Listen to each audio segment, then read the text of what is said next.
अत्यधिक दुबलापन और मोटापा दोनों ही स्वास्थ्य के लिए हानिकारक।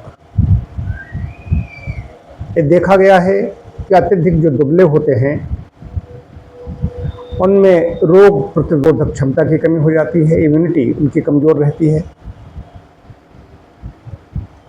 कभी ठीक हो जाएंगे, कभी बीमार हो जाएंगे, जल्दी जल्दी बीमार पड़ते रहते हैं।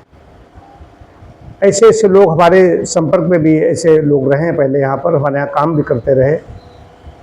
एक लड़की हमारे यहाँ थी, वो चला नहीं जाता था, चलती थी झूमती थी, इसका वजन जितना होना चाहिए उससे बहुत कम था। सांस ले तो उसको सांस खींचनी पड़ती थी, अपनी चिकित्सा भी लेती रहती थी, यहाँ पर उपचार भी करती रहती थी। मांसपेशियों की कमजोरी इतनी ज़्यादा होती है कि दिनचर्या अपनी कर पाना मुश्किल होता है।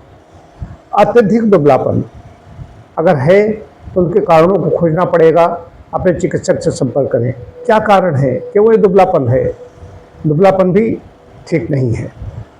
और अत्यधिक मोटापा, अत्यधिक मोटापा में तमाम प्रकार की समस्याएं आएंगी।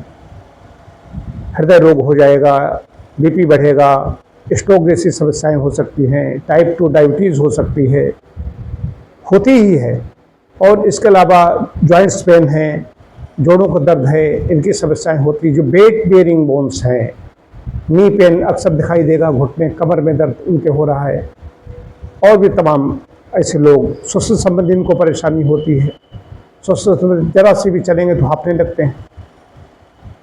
तो ऐसे लोगों, दोनों ही लोगों को अपना इनका मेटाबॉलिज्म कैसा है, आहार इनका कैसा है, संतुलित आहार है या नहीं है, कहीं पोषक तत्वों की कमी तो नहीं है, या एक व्यक्ति ज़्यादा खा रहा है, ज़रूरत से ज़्यादा खा रहा है इसलिए मोटा होता चला जा रहा है। गड़बड़ी कहाँ पर है, खोजना पड़ेगा। हमारे यहाँ सिर्फ कहा जाता है कोई भी कार्य कारण के बिना नहीं होता है, हर एक चीज़ के पीछे कोई कोई कारण होता है। कारण बिना कार्यम कदाचन न विद्यते। तो कारणों की खोज करते हैं, विशेष रूप से नेचुरोपैथी में। आयुर्वेद में जाइए, होम्योपैथी में जाइए, कहीं पर भी जाइए, घर में मत बैठे रहिए, उससे जाइए, सलाह लीजिए। सलाह लेने के बाद अपनी दिनचर्या ठीक कीजिए, नियमित व्यायाम कीजिए। व्यायाम चाहे दुबला व्यक्ति हो चाहे मोटा व्यक्ति हो, दोनों को करना पड़ेगा। मोटे व्यक्ति को ज़्यादा व्यायाम करना पड़ेगा। दुबलेपन का जो शिकार है उसको 5, 7, 10 मिनट ऐसी गर्मी में भी 7 बजे के आसपास की धूप का सेवन करे, मालिश करे। भूख बढ़ाने के लिए साधन यही है कि व्यायाम अपना बढ़ाए। व्यायाम इतना भी ज़्यादा न कर ले कि पड़ा रहे 3 दिन तक।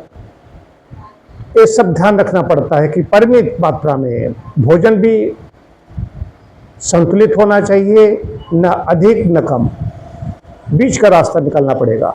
और मोटापा में उसमें इसको तो डाइट दी जाएगी, हाई कैलोरी की डाइट दी जाएगी। जो दुबलापन का शिकार है पहले इसकी भूख बढ़ा दी जाएगी और हाई कैलोरी की डाइट दी जाएगी। और उसकी भूख तो पहले से ज़्यादा उसकी जागृत है, ऐसी डाइट ऐसी, उसका पेट भरे ऐसी डाइट दी जाएगी इससे पेट तो भरे लेकिन अतिरिक्त चर्बी, वजन न बढ़े। और साथ साथ में संशोधन कर्म उसका शुरू कर दिया जाएगा। मोटे व्यक्ति का संशोधन शुरू कर दिया जाता है तो उसको बहुत लाभ होता है। हमारे पास सभी कुछ दिन पहले एक लड़का आया था, मैं उसका नाम नहीं लूँगा, अभी स्टूडेंट है, उम्र कम है, वजन 1 कुंटल प्लस था। 1 कुंटल कितना था, 11-12 110 किलो पॉइंट था, 110 प्लस था वजन। और उसका वजन कम होकर के 4-5 किलो वजन कम हुआ। उसका जरा से उसने खान पान संबंधी गड़बड़ी की, उसका फिर वजन वहीं पर जाके पहुंच गया, बल्कि उससे भी ज़्यादा हो गया।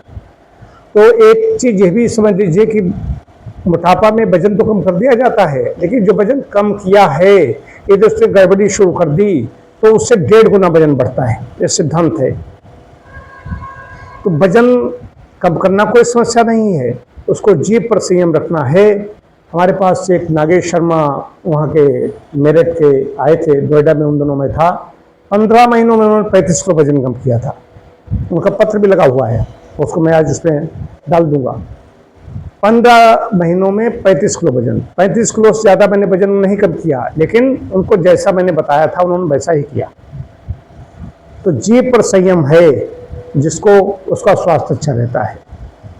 वजन न कम होना चाहिए न ज़्यादा होना चाहिए, आदर्श वजन होना चाहिए। जैसे मेरा वजन 65 किलो तक आदर्श है, 5.5 की हाइट है। लेकिन मैं उससे भी 5 किलो माइनस रखता हूँ। इस समय करीब 4 किलो चल रहा है कि मैं आम ज़्यादा सेवन कर रहा हूँ, तो 61 किलो के आसपास मेरा वजन चल रहा है। बीपी भी सारा सब नॉर्मल। अभी मैंने अपना बीपी देखा है, तो कल एकादशी का व्रत था, फलाहार किया था, तो उसकी वजह से बीपी थोड़ा सा और कम है, 110/70 ही निकला। वैसे ऐसे रहता है 115, 120, 125, 180, 85 ऐसे आसपास ही चलता रहता है।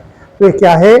नियमित व्यायाम, नियमित समय पर भोजन, सब कुछ नियमित होता है। नींद की भी बात है, नींद भी अच्छी जो लेगा उसका स्वास्थ्य अच्छा रहेगा। तो नींद जितनी लेनी चाहिए उतनी नींद नहीं लेते, उससे भी मेटाबॉलिक डिसऑर्डर शुरू हो जाता है, गड़बड़ियाँ शुरू हो जाती। तो स्वयं पहले देखें। आजकल सब लोग समझदार हैं, सबके हाथ मोबाइल है, नेट पर खोजते रहते हैं। हमारे पास जो केस आते हैं, क्रॉनिक पेशेंट आते हैं, सब ढूंढ करके खोज करके आते हैं, स्वयं बहुत बड़े चिकित्सक बन करके आते हैं, लेकिन यहाँ पर उनको नई चीज़ पता चलती है। हमारा एक एक्सपीरियंस कहाँ से लाओगे? ये विशेष बात है।